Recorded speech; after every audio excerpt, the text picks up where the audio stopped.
오늘은 2024년 신년 첫 번째 예배이고 오늘의 의미 자체가 오늘이 무언가 새롭게 시작하기 가장 좋은 날이고 가장 행복한 때라고 생각을 합니다. 신년이어서 우리가 세뱃돈 받는 것도 있지만 얘들아, 세뱃돈뿐만이 아니라 한 살을 더 먹은 이유도 있고, 그리고 우리가 첫 번째 예배 때 예배 드리면서 하나님께서 우리에게 주시는 이번엔 이렇게 결정해보고 해봐야지 라고 하는 생각들을 예배를 통해서 다시 한번 딱 결심하고 하나님을 바라볼 수 있는 시간이 될 수 있으면 좋겠습니다. 오늘 본문 말씀에서부터 저는 앞으로 한 6번 정도의 시리즈 설교를 하려고 하는데요. 히브리서 6장 1절에서 2절 말씀 다시 한번 보면 이렇게 나와 있습니다. 그러므로 우리가 그리스도의 도의 초보를 버리고 죽은 행실을 회개함과 하나님에 대한 신앙과 세례들과 안수와 죽은 자의 부활과 영원한 심판에 관한 교훈의 털을 다시 닦지 말고 완전한 대로 나아갈지니라, 이렇게 나와 있는데, 히브리서 기자가 이 히브리서를 보낸 사람들에게, 읽는 사람들에게 자기의 말씀을 전하면서 더 성숙한, 내가 이런 것들은 다루지 않고 더 성숙하고 더 깊은 하나님의 도를 전하기 원한다라고 이야기할 때, 그 성숙한 말씀, 하나님께서 우리에게 허락하신 말씀과 비교하여서 그리스도의 도의 초보라고 이야기하고 있는 이런 내용들은 다 기본적으로 알고 있어야 하잖아 라고 언급한 내용이 6가지가 있어요. 그래서 회개와 신앙과 세례와 안수와 뭐 이런 것들에 관련된 것인데, 그건 우리가 정말 다 알고 있느냐? 그래서 그런 관련된 것들에 대해서 우리가 특별하게 하나님께서 주시는 감동들에서 생각해 보려고 하고, 오늘 그 첫 번째 시간으로 죽은 행실들에 대한 회개에 대해서 우리가 좀 질문하고, 올해 첫 번째 새롭게 시작하는 데 있어서 우리의 영역에서 죽어 있고 작동하지 않고 혹은 더 이상 우리의 삶에서 우리가 왜 이것의 의미를 느끼지 못하고 있었는가에 관련된 것들을 우리가 좀 붙잡고 살아가고 싶어요.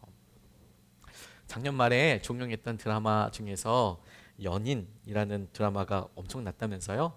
전 항상 지나간 다음에 유튜브 통해서 조금씩 보는 편인데, 길채랑 장현이 그렇게 좋았다고 그러더라고요.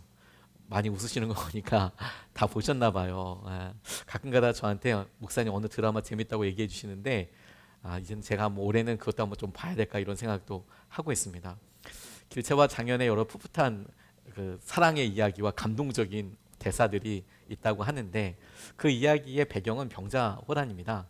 병자호란은 우리나라의 여러 외세 침략들 중에서도 큰 상처로 남아있는 것 중에 하나이고, 우리나라로 쳐들어온 여러 어려운 일들 때문에 우리나라 백성들이 정말 많은 어려움들을 겪게 되었습니다.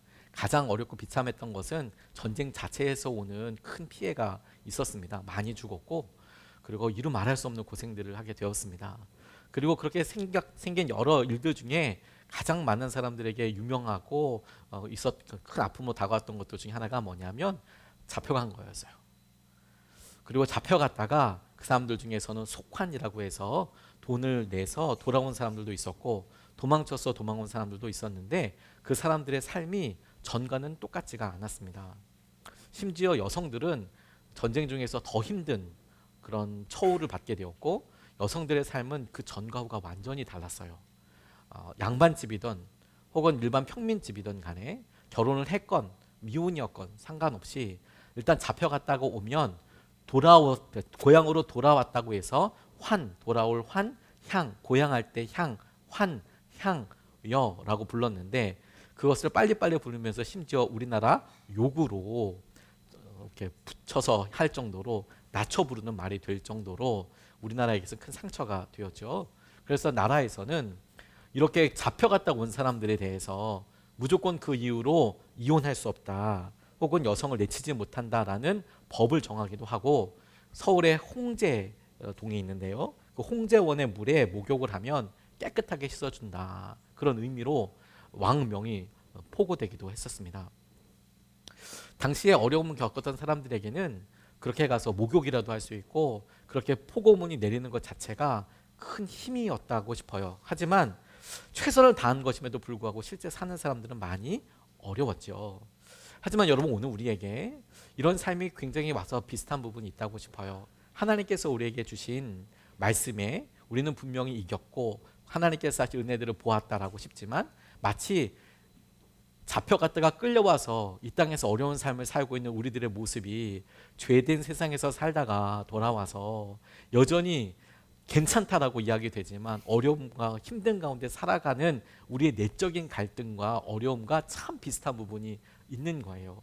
아무리 그렇게 법이 그렇다라고 이야기하지만 실제 세상을 돌아가는 걸 보면 나는 여전히 어려움을 겪고 있고 나는 여전히 힘들다라는 삶을 살고 있는 것이죠.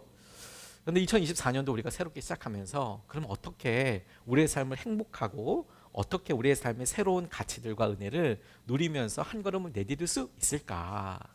오늘 우리가 우리 삶의 죽은 행실, 죽어 있는 행실들, 우리 삶의 의미 없고 무가치한 삶에 대해서 우리가 볼 수 있는 눈이 열렸으면 좋겠습니다.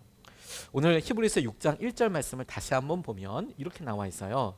그러므로 우리가 그리스도의 도에 초보를 버리고 죽은 행실을 회개함과 그리스도의 도, 다시 말해서 우리 복음, 예수 그리스도를 믿고 따르는 것에 대해서 주님께서 약속해 주신 은혜에 대해서 그 초보, 가장 기본이 되는 것에 대해서 우리가 계속 매여 있지 말고 우리가 뭘 구원을 받았느냐 이런 것들보다도 우리의 죽은 행실을 회개하는 것에 있어서 중심을 가져보자라는 이야기 아니겠습니까?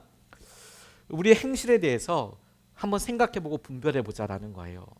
그리스도교의 초보라고 이야기한다면 죄가 거기 들어가겠죠. 죄라는 상황과 여러 가지 이런 것들이 있을 텐데 그런 죄와는 다른 죽은 행실이 있는 겁니다.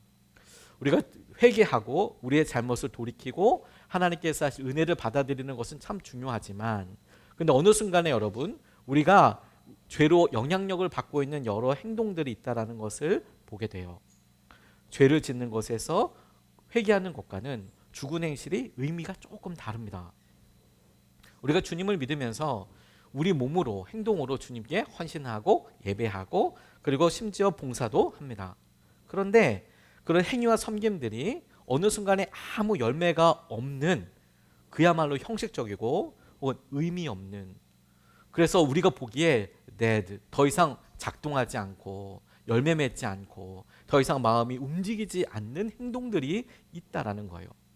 그걸 죄라고 명확하게 이야기하기에는 애매하고 하지만 여전히 우리의 마음이 식었어, 굳었어, 의미 없어 라고 하는 행동들이 분명히 우리 가운데 있는 것이죠. 그리고 그런 행동들을 지속하게 되는 것은 우리의 삶에서 굉장히 중요하다고 싶어요. 오스왈드 챔버스라는 목사님은 하나님과 상관없이 행하는 모든 행실이 죽은 행실이라고 이야기하고 있습니다. 하나님과 관련돼 상관없이 행하는 모든 일들, 성경에는 너희가 믿음으로 행하지 않는 모든 일들에 대해서 다 죄라고 이야기할 정도로 우리가 하나님께서 우리에게 주신 허락하신 것들에 대하여 깨닫고 붙잡고 나아가는 것이 우리의 삶에서 실제로 작동하는 힘이 되는 것. 이건 내가 주님 사랑하기 때문에, 이건 내가 주님 때문에, 혹은 우리 가족 때문에 하는 여러 일들의 의미를 살려가고 애써 나가는 것을 중요하게 생각하게 하신다는 거예요. 제가 시골에서 목회할 때 산골에서 이렇게 목회했습니다. 조그마한 교회 앞에 화단이 있었어요. 그래서 화단을 자주는 아니지만 가끔 가다가 이렇게 솟구기도 하고 뭘 심어보기도 하고 그랬거든요. 어느 날은 우리 딸들이랑 같이 해바라기를 엄청 심어놨던 적이 있어요. 신기한 거는 제가 나라고 잘 심어놓는 안 나고 그냥 흩뿌린 데서 막 해바라기가 나기 시작하더라고요. 근데 그렇게 화단을 솟구다가 돌보다가 아주 투명하게 그리고 맑은 아주 예쁜 그런 돌 하나를 발견하게 됐습니다. 보석인가 싶을 정도로 이렇게 하다 보니까 뭔가 이렇게 뭐가 나온 거예요. 산꼭대기에 아무도 사람도 많이 살지 않는 곳에 그런 거 나오니까 순간적으로 마음이 이거 다이아몬드인가? 우리나라에 다이아몬드가 있나? 있을 리가 없죠. 우리나라 다이아몬드 광산이 없습니다. 이건 뭐지? 이건 수정인가? 뭐 이런 생각으로 너무 참 설레는 마음으로 자세히 봤는데 글자가 써져 있는 거예요. 유리병 깨진 거더라고요. 자세히 보니까 글자가 이렇게 있어서 이게 참 유리병이 깨져서 어느 날 저희 교회 화단에 떨어져 있었고 그리고 문득 제가 유리 조각을 들고 이런 생각을 했어요. 이 유리 조각은 도대체 얼마 전에 몇 년 전에 혹은 몇십 년 전에 지나가는 관광객이 이걸 버리고 갔는지 깨졌는지 혹은 이사를 가다가 던졌는지 모르죠. 전혀 모르는 상태에서 분명히 저희 화단에 심겨져 있었는데 이렇게 깊이 파고 화단을 가꾸다 보니까 발견된 이것은 그게 5년 전이든 10년 전이든 뭐 50년 전에는 병이 없었겠군요. 30년 전이건 언제 심겨졌어도 생명이 아니니까 그대로 심겨지고 그냥 그대로 묻혀져 있는 상태가 되는 거죠. 반면에 그것이 어떤 잡초여도 무엇이어도 생명의 씨앗이 있으면 생명의 핵이 있으면 그것은 반드시 뿌리와 열매를 맺게 되는 것을 다시 한번 깊이 생각해 보게 됐어요. 우리 안에 있는 것들이 생명이 있는지 없는지 심어보면 됩니다. 심어보면 그것에 물을 주고 가꿔보면 열매까지는 모르지만 싹이 나고 그것이 또 다른 모습으로 변화되는 것은 너무 당연한 것이죠. 우리 삶의 여러분 죽은 행실에 대해서 반응할 때도 똑같다고 싶어요. 우리가 2023년을 바라보고 24년을 다시 생각하면서 우리의 삶에 오랫동안 지속되고 오랫동안 행해져 있음에도 불구하고 열매 없는 것에 대해서 우리가 질문해 봐야 한다는 거예요. 이건 생명인가? 이건 사랑 때문인가? 이것은 주님께서 하신 여러 은혜들을 우리가 마주하고 그 의미를 살려가고 있는 것인가? 아니면 오늘 히브리서를 쓴 사람이 히브리서를 읽는 사람들에게 너희들이 그리스도교의 초보에 관련되어 있는 너희들이 죽어져 있는 더 이상 활동하지 않고 죽어져 버려 있는 그런 행실에 대해서 그냥 당연하게 생각하고 매몰되어 있는 것인지를 오늘 첫 번째로 우리가 붙잡고 생각해 보고 싶어요. 여러분 애써 이런 것들은 큰 사고나 혹은 큰 전환점 때문에만 발견되는 것은 아닙니다. 오히려 여러분 오늘 우리가 우리의 삶의 행동들을 소중하게 다시 물어봐 주면서 그 물음에 대해서 스스로 대답할 때 더 깊은 의미를 찾을 수 있어요. 정혜신이라는 분이 당신으로 충분하다는 책에서 삶에 변화시키는 부분들의 이런 부분을 써놓으셨는데 저는 공감을 참 많이 했습니다. 어떤 내용이 있는 거였냐면 아 그런 거였구나 이렇게 아 그런 거였구나 무슨 말이냐면 내가 그래서 그랬던 거구나 하는 실감이 일상에서 늘어날수록 사람은 반복되던 자기 패턴에서 조금씩 벗어나기 시작한다. 이런 거죠. 아 내가 요즘 아내한테 섭섭한 게 많고 힘들었는데 아 그래서 그랬던 거구나. 혹은 내가 남편한테 하고 싶을 말이 막 점점 프레셔가 올라가고 있는데 아 그래서 그런 거였구나. 내가 요즘 피곤하고 어려울 때 혹은 요즘 돈 걱정을 하는 말이 나도 모르게 툭툭 터오를 때 한숨이 확 쉬어질 때 우리 어린이 여러분들이 요즘 특별히 태권도 학원도 가기 싫고 아 내가 왜 그럴까? 아 그런 거였구나. 스스로가 작은 질문이지만 아 그런 거였구나. 내가 직장에서나 내가 오면서 운전할 때나 그리고 내가 어디 친구들과 함께 만날 때나 이런 일들에 아 그런 거였구나. 그런 거였구나. 일상에 이런 작은 실감들이 늘어날수록 내 삶에 사고처럼 큰 어떤 사건과 큰 충격으로 변화되는 것뿐만이 아니라 조금씩 삶의 습관들을 바꿔나가고 행동할 수 있게 된다는 것이죠.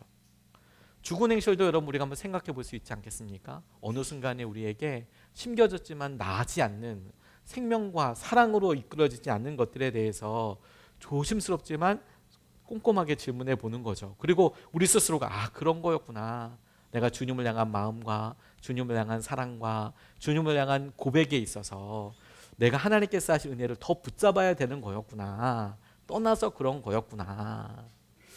회개는 죽은 행실로부터 돌이키는 회개는 우리가 죄에 대해서 회개하는 것처럼 격정적으로 돌아오는 것도 중요합니다. 그건 꼭 필요한 일이고 반드시 중요한 일이지만 오늘 죽은 행실에 대해서 너희들이 돌이켜라라고 이야기할 때 교회에서 믿음 생활하는 우리에게 이 두 가지 측면을 다 얘기하는 거예요. 우리가 습관적인 죄와 연약함으로부터 돌이켜라. 한 방에 돌이켜라 라는 것뿐만 아니라 우리가 하고 있는 죽은 행실들의 또 다른 의미인 죄 짓는 것 외에 죄인지 아닌지 모르겠지만 더 이상 우리의 삶에서 열심과 하고 있는 여러 일들에 대해서 물어보고 그것에 새로운 생명을 불어넣어 줘라. 사랑을 불어넣어 줘라. 생명을 불어넣어 줘라. 그게 죽은 행실로부터 돌이키는 회개라고 싶어요. 어떻게 여러분 그렇게 할 수 있습니까? 우리의 시선을 우리 자신이 아니라 우리를 인도하시는 성령님께 주목하는 것에서부터 우리의 죽은 행실들은 새로운 의미를 갖게 될 것입니다. 우리 가운데 마음을 도전하게 하시는 것.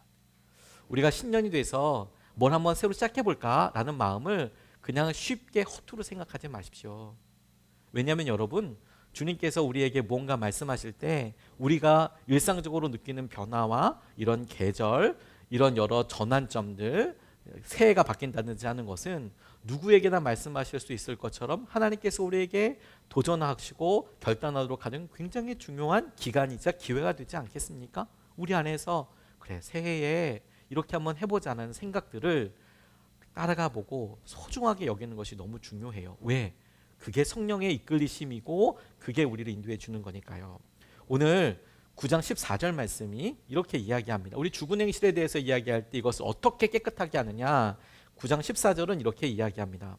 하물며 영원하신 성령으로 말미암아 흠없는 자기를 하나님께 드린 그리스도의 피가 어찌 너희 양심을 죽은 행실에서 깨끗하게 하고 살아계신 하나님을 섬기게 하지 못하겠느냐. 우리의 죽은 행실을 돌이켜서 살아계신 하나님을 섬기게 하도록 하는 것, 깨끗하게 되는 것, 우리 죽은 행실이 깨끗하게 되는 것은 예수 그리스도의 피, 보혈로 말미암아 된다라고 분명히 이야기하고 있어요. 근데 예수 그리스도의 피, 보혈로 말미암아 우리가 죽은 행실에서 깨끗하게 되고 하나님을 섬기게 된다라고 이야기할 때 또 다른 주목해야 될 점 한 가지가 더 있습니다. 그러면 그리스도의 보혈을 믿고 우리의 삶이 회개가 되고 돌이키는 데 있어서 어떻게 그와 같은 일을 하느냐에 대해서 이 본문 말씀은 맨 앞에 이렇게 이야기하고 있어요. 영원하신 성령으로 말미암아, 영원하신 성령으로 힘입어 성령님과 함께 성령님 때문에 우리가 그리스도의 피를 보혈을 의지하여 우리가 죽은 행실에서 돌이킬 수 있게 되고 깨끗하게 될 수 있을 거라고 이야기하고 있어요.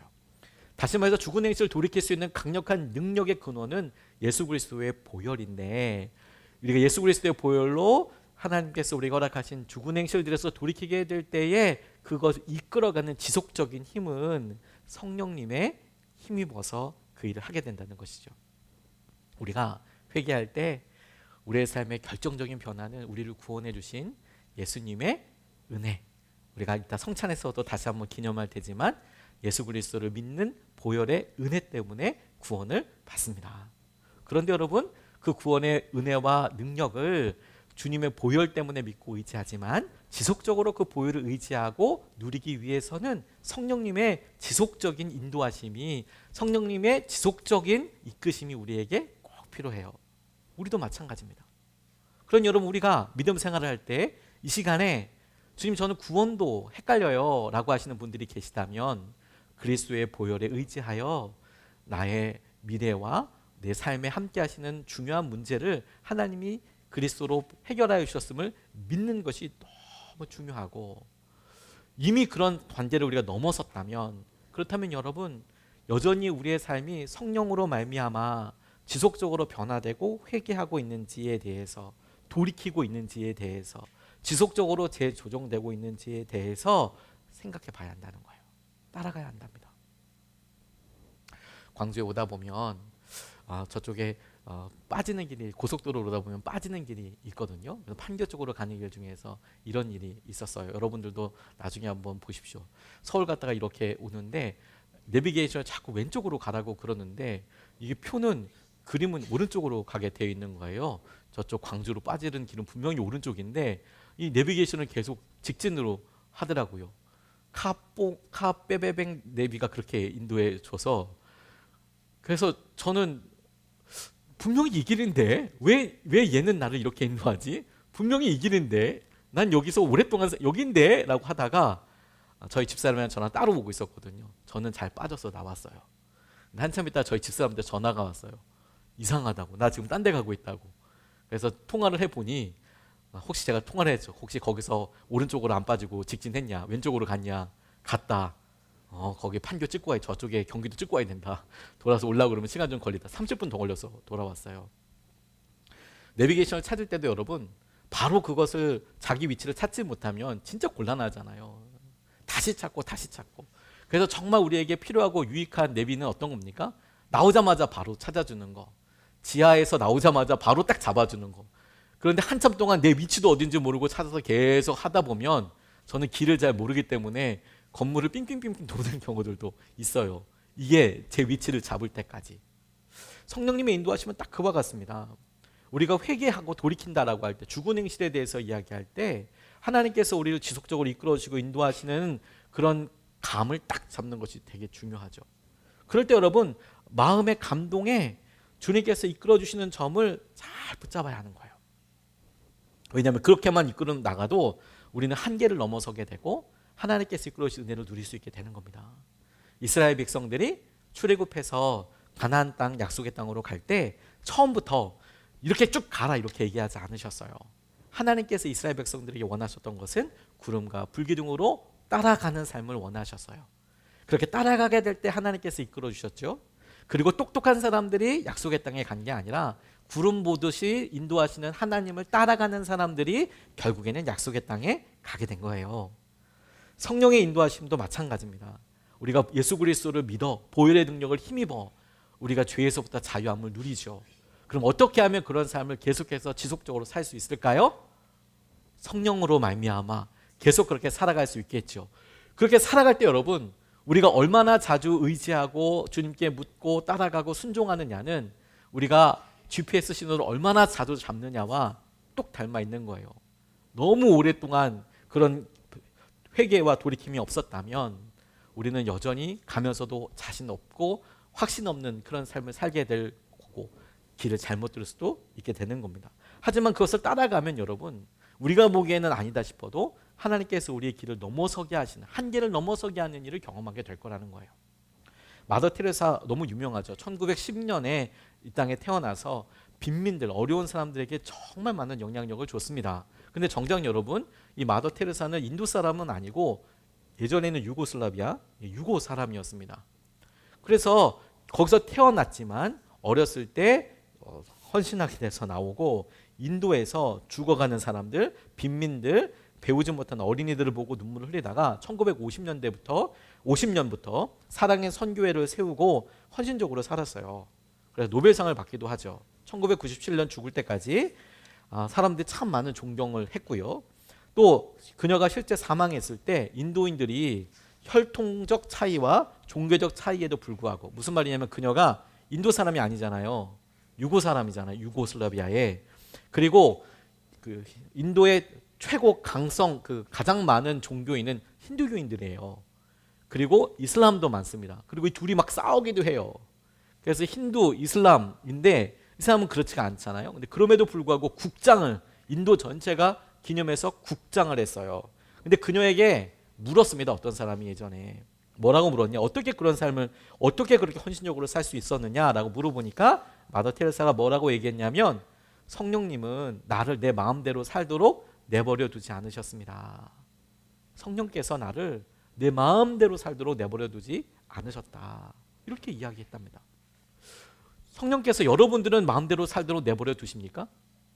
성령님께서는 여러분들이 무슨 일을 하든 어디 가든지 어떤 말을 하든지 내버려 두십니까? 그럴 리가 없을 텐데요. 우리 마음속에 드는 끊임없는 양심의 가책뿐만 아니라 양심의 가책을 넘어서는 어느 날 말씀이 생각나고 돌이켜야 됐다고 생각이 들어오고, 내가 조금 더 사랑해야겠다고, 조금 더 아이들에게 혹은 아내에게, 남편에게 시간을 두어야겠다고 성령님은 다양하게 여러분들에게 말씀하시지 않습니까? 근데 여러분, 우리의 삶이 계속해서 죽어버린 것처럼, 계속해서 그냥 끌려가는 것처럼 느낌이 든다면 우리가 성령의 인도하심이 어느 순간에 제대로 반응하지 않기 때문이에요. 우리의 죽은 행실, 죽어버린 것 같은 여러 작동하지 않고 더 이상 작용하지 않는 것 같은 것들에 대해 되살릴 수 있는 방법은 그리스도의 보혈밖에 없습니다. 그 보혈의 능력을 끊임없이 의지하기 위해서, 누리기 위해서 성령의 인도하심에 귀를 기울여야 돼요. 그러니 여러분, 아무리 작은 거여도 올해를 들어서서 주님께서 여러분에게 주신 그 작은 감동을 가볍게 여기지 마십시오. 왜? 오늘이 여러분들이 새로운 일을 시작하기에 가장 좋은 날이고 그 시작으로 말미암아 가장 행복한 은혜를 경험하게 될 것이니까요. 하나님께서 여러분에게 주신 것을 작다고 생각하지 마십시오. 마음에 쓰는 성경 다시 한번 결단해 보세요. 새벽 예배의 특세도 다시 한번 결단해 보시죠. 작아 보이는 일들에 하나님께서 하실 은혜들을 쉼 없이 구하고 갈망해 보십시오. 안 될 거라는 생각과 싸워 보시면 이겨낼 수 있습니다. 이런 생각과 마음은 우리에게 이 성령의 인도하심과 계속해서 주님께서 주신 은혜를 바라보게 된다면 우리의 마음속에 천국에 대한, 하나님의 나라에 대한, 영원한 기업에 대한 소망을 더 풍성하게 할 뿐만 아니라 그것이 미래의 확신이며 확실하게 될 사실이며 그 나라, 하나님의 나라와 천국으로 인하여 우리의 삶에 흔들림 없이 붙잡아 주시는 그런 반석을 우리에게 선물하게 되실 거예요. 무슨 말이냐면 15절 말씀이 이렇게 이야기합니다. 이로 말미암아 뭐죠? 우리가 성령으로 힘입어서 그리스도의 피로 말미암아 보혈에 의지해서 죽은 행실로부터 깨끗하게 되고, 그리고 살아가는 여러 일들에 대해서 이렇게 되는 것으로 말미암아 그는 새 언약의 중보자이니 이는 첫 언약 때에 범한 죄에서 속량하려고 주구사 부르심을 입은 자로 하여금 영원한 기업의 약속을 얻게 하려 하심이라. 예수 그리스도를 믿는 모든 사람들에게 영원한 기업의 약속, 곧 하나님의 나라의 유업을, 천국을 우리에게 허락하여 주신다라는 것을 주님께서 우리에게 확인시켜 주시는 거예요. 우리가 죽은 행실을 회개하여 성령에 힘입어 그리스도를 의지할 때 마침내 영원한 기업의 약속, 하나님의 나라에 들어가는 약속을 더 명확하고 분명하게 느끼게 될 것입니다. 우리 삶의 분주에서 여러분, 혹은 우리가 건강을 유지할 수 있는 많은 다른 것들이 있어서 우리는 우리가 사라져버릴 존재라는 것에 대해서 자주 잊어버립니다. 또 하나 여러분, 우리 안에서 천국에 대한 소망이 사라진 이유들에 대해서 잘 질문하지 않습니다. 어느 날 여러분 우리가 하나님의 나라, 천국에 대한 소망이 멀어졌다면 그건 아이들이 아닌 경우라면 우리 가운데 죽은 행실이 많이 많아졌기 때문이에요. 우리가 바라보는 밭이, 우리의 삶을 바라보는 우리의 인생의 밭에 어느 순간에 보니까 여러 잡초들이, 우리가 심지 않은 것들이 너무 우거져 있는 거예요. 그래서 우리가 이 밭을 보고 이런 생각을 하는 거죠. 너무 무성하다 보니까 이것에서 열매를 거둘 수 있을까? 이것에서 내가 선한 것을 거둘 수 있을까? 우리도 모르게 그렇게 스스로 제한하고 포기하죠. 우리 스스로 그렇게 질문을 해버립니다. 혼란스럽게 생각해요. 근데 여러분, 우리가 진짜 해야 될 일은 뭡니까? 만약에 그런 밭을 발견했다면 솎아내는 거죠. 뽑아내는 거죠. 그리고 힘을 주는 거죠. 제대로 된 것에 힘을 주는 거죠. 저희 교회에 여러분들은 모르시지만 주중에 제가 하는 일 중에 하나가 뭐냐면 그 특정 식물과 싸우는 일을 여름에는 합니다. 제가 어느 날 교회를 이렇게 보다 보니까 조그마한 이파리가 나는데 예사롭지 않은 이파리가 하나 나는 거예요. 저건 뭘까? 저 틈에서 저게 나면 되나? 이렇게 보고 있다가 며칠 있다 보니까 얘가 엄청 크는 거예요. 짧은데. 그다음 좀 지나고 나니까 허리까지 크는 거예요. 이파리가 막 나중에 제 머리보다 커지는 거예요. 좀 더 지나니까 얘가 제 키보다 더 커지고 엄청 커지는 거예요. 너무 신기해서 이게 뭔지 요즘 그 핸드폰 앱 있지 않습니까? 이게 찍으면 얘가 뭔지? 그랬더니 무슨 이게 생태 교란종으로 우리나라 식물이 아닌데 해외에서 들어와서 자라는 생태 교란종이라는 거예요. 그래서 무슨 아메리카 무슨 자리공인가 아무튼 그런 건데 얘가 물어보니까 한 3m, 5m까지 자란다는 거예요. 너무 놀라서 얼른 그 정원 그 가위 있지 않습니까? 잘랐는데 잘 잘라지도 않아요. 그래서 밟아가지고 막 꼭꼭 밟는데도 이게 얼마나 억센지 잘 밟아지지도 않는 거예요. 근데 그거랑 비슷한 종류의 무슨 자리공들이 그러고 보니까 교회 근처에 이렇게 막 나는 거예요. 얘네들 번식도 빨라요. 그래서 다른 잡초들은 웬만하면 안 뽑지만 제가 이렇게 보다가 빨간색으로 자라는 우리 애들이, 우리 그 예수님의 아이들이 가끔가다 그거 열매 따가지고 온 저기 벽에다가 다 발라놓는 그 빨간색 그 열매 있습니다. 니들이 해놓은 거야. 그거 저 앞에 바닥에다 발라놓은 거.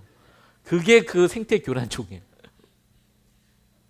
제가 그걸 잔뜩 뽑아다가 그 교회 근처에 나니까 내 다른 거는 냅두지만 내 저거는 다 뽑아야겠다. 저건 좋지 않으니까. 그래서 이제 정원 가위 가지고 이제 저 위에 올라가서 정원에서 이제 잘라서 이제 한 곳에 모아놓았더니 저 예수님의 아이들, 저희 초등부 아이들이 그것도 열매라고 처음에는 포도라고 생각했는지 그걸 다 따가지고 깨가지고 바르고 있더라고요. 아무튼 그런 게 있었어요. 싸워야 되죠. 그런데 여러분, 겨울 되니까 신기한 게 뭔지 아십니까? 제가 저거 보고 얘는 잘라놓으면 또 자라고, 잘라놓으면 또 자라고, 잘라놓으면 뿌리서부터 또 자라고, 며칠 있다가 보면, 그리고 얘네들이 이렇게 하다 보니까 잘 퍼지고 막 그런 거예요. 쟤랑 어떻게 싸우나 이런 생각을 하다가 겨울이 됐지 않습니까? 싹 죽었어요. 싹 죽은 것처럼 보이죠 지금. 그런데 그거보다 좀 작지만 저희 살구나무는 몇 년이 지나도 잘 자라요. 그렇지 않습니까? 5월달 되면 우리의 그런 5월을 기쁘게 해주는 우리 살구나무가 살구, 그리고 온 여기 주위에 할머니 할아버지들이 저희 교회 와서 살구나무 다 따가는데 좋아하시는 그 살구나무 가니까 겨울 됐는데도 여전히 풍성하게 저렇게 있잖아요. 어려움이 있고 겨울 같은 것이 와보니까요, 우리에게 허망하고 사라질 것들은 전부 다 없어지더라고요. 우리 밭에도 그렇지 않습니까? 어느 순간에 우리가 죽은 행실들이 많아서 우리의 행동에서 의미 없이, 사랑 없이, 하나님 없이, 성령 없이 했던 여러 일들이 우리의 삶에 가진 잡초처럼 무성한 것 같고 열매를 구하지 못하는 것 같고, 혹은 우리의 삶의 시간에 24시간이든 우리가 거할 수 있는 공간을 온통 잡초들이 다 무성하게 해서 여유도 없고 힘들게 하는 것처럼 보일 때, 여러분 그걸 제거하기 시작하면, 그것을 없애기 시작하면 더욱 분명하게 하나님의 나라, 영원한 기업을 얻도록 하시는 하나님의 은혜를 우리가 더욱 분명히 볼 수 있게 되는 거예요.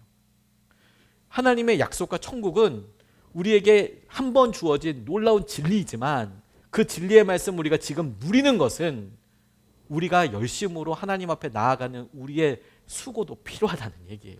구원을 받기 위해서가 아니라 여러분, 그것을 우리가 명확하게 알고 누리기 위해서 필요하다는 거예요. 죽은 행실을 돌이켜서 성령의 의지를 따라서 나아가면 영원한 하나님의 나라의 약속을 더욱 풍성히 누리게 된다는 거예요. 신앙은 일종의 프레임을 통째로 바꾸는 겁니다. 우리의 사고의 틀을 싹 바꾸는 거예요. 이건 마치 수혈과도 같은 거예요. 그래서 지금을, 미래에서 지금을 보는 거죠. 미래에서 갖게 될 여러 일들을 생각해 보는 거예요.